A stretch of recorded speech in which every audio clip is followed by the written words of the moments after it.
Nah, selanjutnya pengaruh ion senama ya. Jadi kalau misalnya kita punya larutan AgCl ya, kalau larutan AgCl itu adalah AgCl yang kita larutkan di dalam air. Maka AgCl-nya itu akan terion menjadi Ag+ dan Cl-. Nah, seandainya AgCl ini kita larutkan ke dalam NaCl atau AgCl misalnya kita larutkan ke dalam AgNO3, apa yang akan terjadi? Yang akan terjadi adalah karena adanya di sini ion senama, yaitu di sini larutan NaCl ini dia terion menjadi Na+ dan Cl-, sedangkan AgCl ini terion menjadi Ag+ dan Cl-. Jadi di sini ada sama-sama ion Cl-. Nah, ion Cl- yang sama ini dia akan menyebabkan terjadi endapan. Nah, jadi kalau kita lihat reaksi kesetimbangan di sini, Cl-nya ya, karena kita larutkan ke dalam NaCl, Cl-nya tentu akan menjadi bertambah. Karena Cl-nya bertambah, maka reaksi kesetimbangan tentu akan bergeser ke kiri ya, ke arah yang berlawanan. Jika Cl- di sini ditambah konsentrasinya, maka dia akan kesetimbangan bergeser ke arah yang berlawanan. AgCl-nya akan bertambah sehingga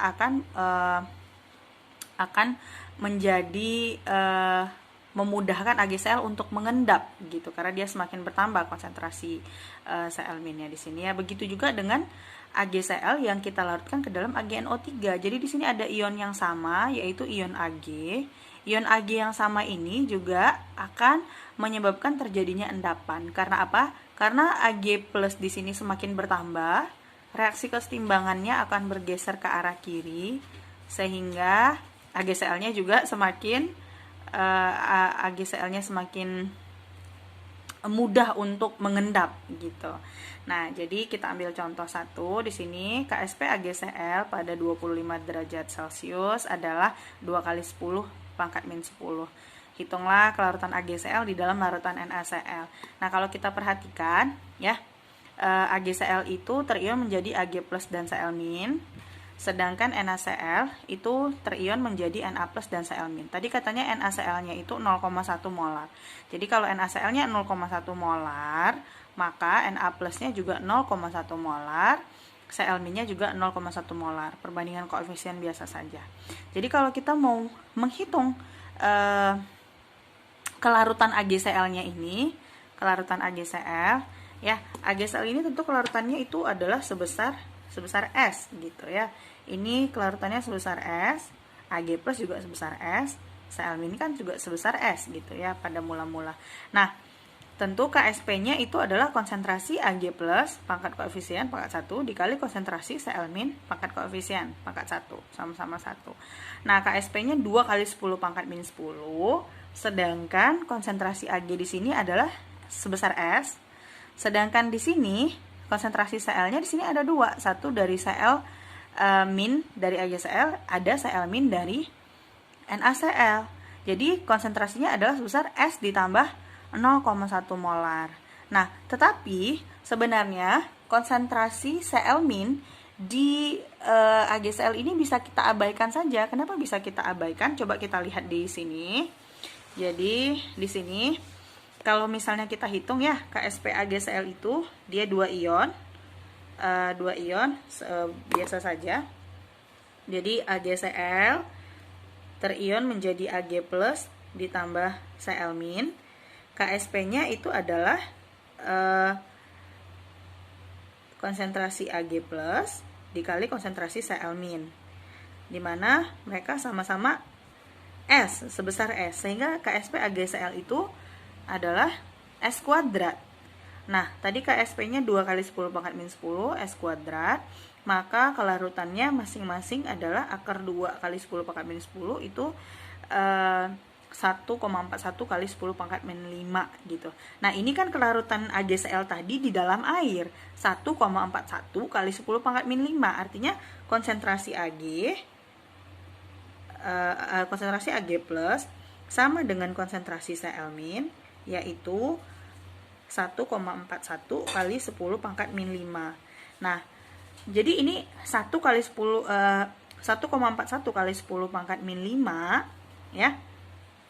Ini kalau kita tambahkan Cl minnya ini, Cl min dari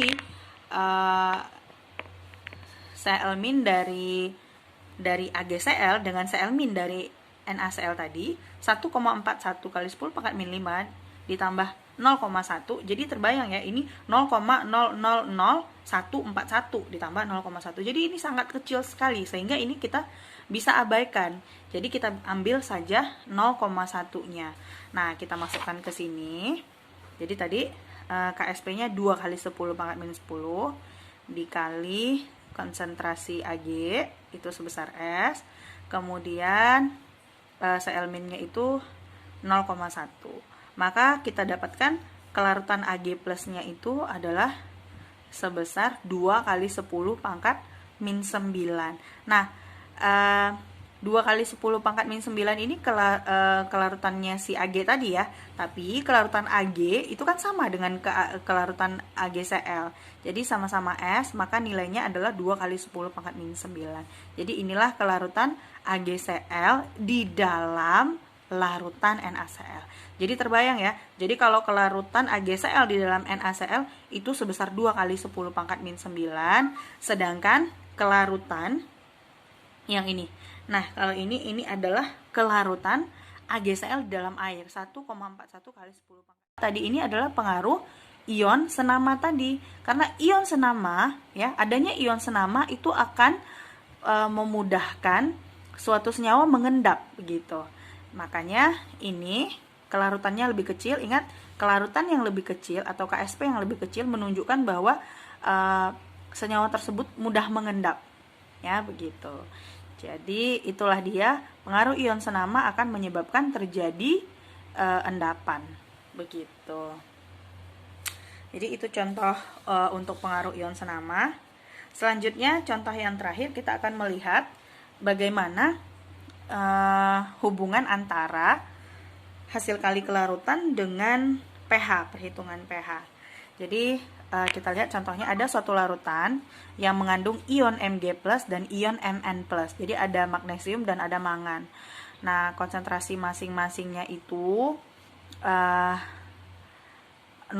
molar. Kemudian, nah karena larutan tersebut mengandung Mg dan Mn, dia akan dipisahkan. Cara memisahkannya, ini salah satu pemanfaatannya ya. Jadi dipisahkan dengan menaikkan nilai pH larutan. Jadi ditambahkan NH3 untuk menaikkan pH larutannya. Nah, berapa pH larutan agar Mn2+-nya mengendap sebagai MnOH 2 kali, sedangkan Mg-nya itu tetap di dalam larutan. Nah, diketahui KSP masing-masing MgOH 2 kali dan KSP MnOH 2 kali. Jadi di dalam larutan ini ya, di dalam suatu larutan, di dalam larutan ini ada Mn2+, ada Mg2+. Nah, kita akan menambahkan NH3. NH3 ini senyawa basa. Senyawa basa. Ingat, sebenarnya NH3 ini sama dengan NH4OH gitu ya. NH4OH kalau di dalam air, dia reaksi kesetimbangannya begini. Jadi di sini ada ion senama yang akan kita tambahkan, yaitu OH-.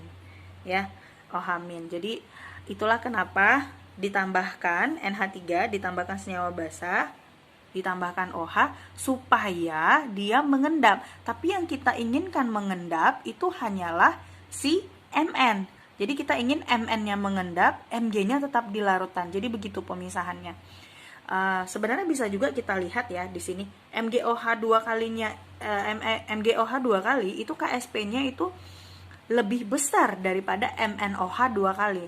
Jadi magnesium ini lebih mudah larut daripada Mn gitu. Artinya yang lebih gampang mengendap itu adalah si MnOH 2 kali sebab KSP-nya kecil. Jadi kita tambahkan berapa banyak supaya Mn-nya ngendap, Mg-nya nggak ngendap gitu. Jadi nanti mereka bisa dipisahkan. Nah, apa yang kita lakukan?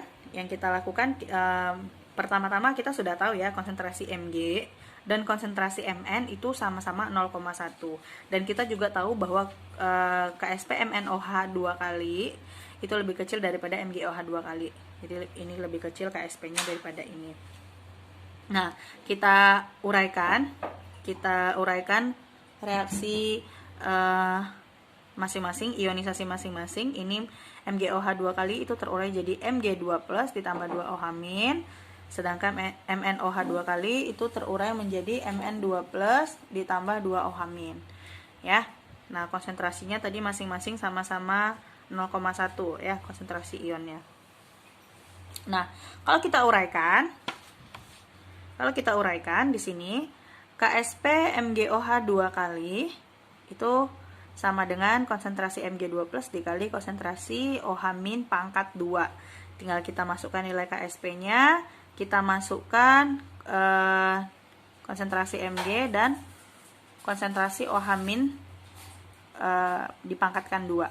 Jadi di sini kita dapatkan bahwa konsentrasi OH- itu adalah akar dari ini ya, akar dari ini dibagi dengan ini. Ya, 1,8 kali 10 pangkat min 11 per 10 pangkat min 1. Jadi hasilnya 1,8 kali 10 pangkat min 10. Ingat ini kuadrat, jadi ini kita akarkan saja. Maka kita dapatkan konsentrasi OH- ini adalah 1,34 kali 10 pangkat min 5. Nah, POH-nya min log 1,34 kali 10 pangkat min 5. Jadi ini kita pakai kalkulator saja. Kita dapatkan konsentrasi, kita dapatkan POH-nya 4,87. Ingat ini basa, maka pH-nya adalah 14 dikurang 4,87, jadi 9,13 ya. Jadi pada pH 9,13 atau konsentrasi OH- 1,34 kali 10 pangkat min 5, MgOH ini masih dalam keadaan larutan jenuh, dia belum mengendap. Ya, karena ingat KSP itu adalah hasil kali konsentrasi ion-ion pada saat larutannya jenuh. Jadi larutan jenuh itu artinya belum mengendap ya. Jadi pada saat konsentrasi OH- 1,34 kali 10 pangkat min 5, ini adalah kondisi saat MgOH-nya itu tepat jenuh, belum mengendap. Nah, bagaimana dengan MnOH 2 kali? Jadi kita bisa dengan cara yang sama, pada pH segini atau pada konsentrasi OH- 1,34 kali 10 pangkat min 5 tadi, bagaimana kondisi MnOH 2 kali? Jadi kita tinggal masukkan saja konsentrasi Mn2+ itu 0,1 dikali konsentrasi OH- yang tadi 1,34 kali 10 pangkat min 5. Jangan lupa dipangkatkan 2 karena OH-nya ada 2. Nah, kita dapatkan QSP-nya atau hasil kali dari perhitungan ion-ion kita tadi adalah 1,8 kali 10 pangkat min 11 ya. Jadi kita bisa membandingkan QSP dari MnOH 2 kali itu hasil perhitungan kita 1,8 kali 10 pangkat min 11, sedangkan KSP MnOH 2 kali 1,9 ya, 1,9 kali 10 pangkat min 13. Jadi dari hasil perhitungan ini ya, hasil perhitungan kita QSP-nya itu lebih besar daripada KSP-nya. Artinya apa? Artinya apabila hasil perhitungan kita lebih besar daripada KSP-nya, maka ini artinya dia mengendap. Ya. Artinya ion Mn2+-nya itu sudah mengendap dalam bentuk MnOH 2 kali. Begitu.